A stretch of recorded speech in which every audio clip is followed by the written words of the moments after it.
Brad Johnson here from johnson.audio, and today I'm going to discuss with you the general concept of what mixing your music is and the stereo image. Now, this is a topic that I have discussed in previous videos, but I kind of want to revisit it and dive a little bit deeper into the concepts because, we live in an age where mixing and marketing has become a gigantic advertising juggernaut. And this is the one area in recording where we're getting a lot of companies competing for our attention and our money to buy their software, their products, and saying you need to have this plugin to achieve this result. And really, it's not true.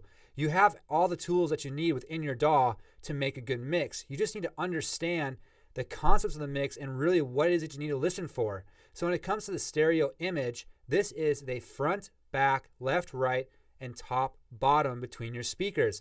This is the canvas that you get to work with. You do not have infinite space. So you have to understand what all these tools are doing to play sounds within your stereo image.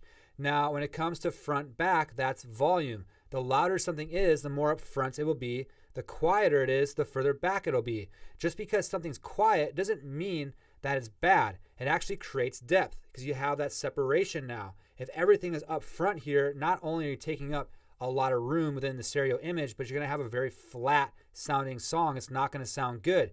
So understanding that part of the dynamics is going to be very, very helpful for you when you're trying to use a compressor or you're trying to use an equalizer. Left, right is your pan knob. Obviously, if you have stuff competing up front, if you use your pan knob, you can spread it apart. Left, right, top to bottom, that's height. Your equalizer can really help you create height. With the EQ, you can actually hear the representations of the frequencies within your body. Low frequencies rest within the groin and the stomach, and then all the way up into the high frequencies above your head. So you can see how that creates height. When an instrument has the entire frequency range represented within it, it'll feel really, really large. Now, this could be a really good thing if you have a very sparse arrangement and you want, say, like a vocal to sound really big and really just on top of the mix. But if you have a lot of stuff going on within your mix, this could be really bad things. If you have a bunch of instruments that have a lot of the frequency range represented, now you have all these really large, big objects within your stereo image that will compete for space. And so we have to start understanding how to shave off frequencies and create that. Another thing too with equalization and height is, say you have a kick drum and that kick drum has a fundamental, let's say 68 hertz, and you boost that 68 hertz. What will happen is actually now that kick drum might sink down into the speakers because you're accentuating that part of the frequency range, which then creates space for the other instruments within that area, say in the mid-range. So you have to start thinking about this, the height, the depth, the sides, and that's where you're placing all of your stuff. You don't just want to reach for an equalizer and a compressor because you're supposed to. You need to listen to what it is that's going on with everything in your mix and how it is you're going to place everything within the stereo image.